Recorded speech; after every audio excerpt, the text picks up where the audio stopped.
Diabetic পেশেন্টদের কখনো কখনো আমরা দেখি যে সকালের দিকে হঠাৎ করে খুব বেশি পরিমাণে সুগার পাওয়া যাচ্ছে। তার কতগুলো কারণ হতে পারে। নাম্বার ওয়ান হচ্ছে সোমোগাই ফেনোমেনন। সোমোগাই ফেনোমেননটা হচ্ছে যখন ডায়াবেটিক পেশেন্টরা ওষুধ খাচ্ছে, হঠাৎ করে দেখা গেল যে রাতের দিকে হাইপোগ্লাইসেমিয়া হয়েছে, মানে সুগার ফল করেছে।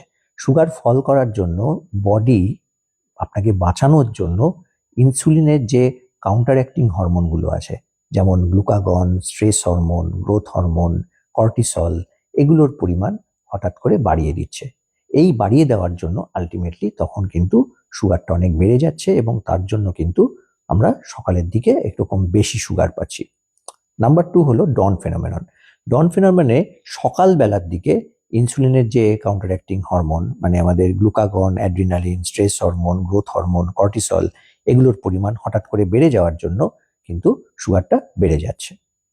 নাম্বার থ্রি, রাতের দিকে হয়তো আপনি খুব বেশি পরিমাণে কার্বোহাইড্রেট খেয়ে নিচ্ছেন, মানে যে পরিমাণটা কার্বোহাইড্রেটের খাচ্ছেন সেখানে আপনাকে দেখে নিতে হবে যে পরিমাণ যেন কম হয় বা সেই কার্বোহাইড্রেটে ফাইবার্স যেন বেশি থাকে এবং প্রোটিন বা ফ্যাটের পরিমাণটা একটু বাড়িয়ে দিতে হবে, তবে কিন্তু এইটা অ্যাভয়েড করা যাবে। নাম্বার ফোর, হয়তো আপনার যে ওষুধটা খাচ্ছেন সেই ওষুধে দুটো জিনিস হচ্ছে, হয় আপনার রাতের দিকে হাইপোগ্লাইসেমিয়া হচ্ছে, তার জন্য সোমোগাই ফেনোমেনন হচ্ছে, বা আপনার ওষুধের ডোজ বাড়াতে হবে, তার জন্য রাতের দিক থেকে শুরু করে সকাল অবধি অনেক বেশি পরিমাণে সুগার থাকছে।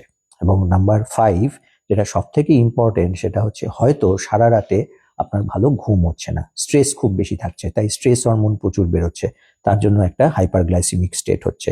বা আপনার হয়তো অবস্ট্রাকটিভ স্লিপ অ্যাপনিয়া রয়েছে, ভালো করে রাতে ঘুমোচ্ছেন না, ঘুমের মধ্যে হঠাৎ করে অ্যাপনিয়া হচ্ছে, জেগে উঠছেন, ব্রেন যেহেতু সবসময় জেগে থাকছে, স্ট্রেস হরমোন প্রচুর বেরোচ্ছে, তার জন্য কিন্তু আলটিমেটলি তার পেশেন্টের দেখা যাচ্ছে যে একটা হাইপারগ্লাইসেমিক স্টেট বা একটা খুব বেশি সুগার আসছে।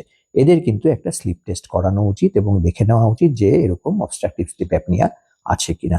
সুতরাং এই পাঁচটি কারণ খুব ইম্পর্টেন্ট এবং এই পাঁচটি কারণ যদি ঠিকমতোভাবে কাউন্টার করা যায় তাহলে কিন্তু এই সকালের দিকে বেশি পরিমাণে ফাস্টিং সুগার এটাকে অ্যাভয়েড করা যাবে।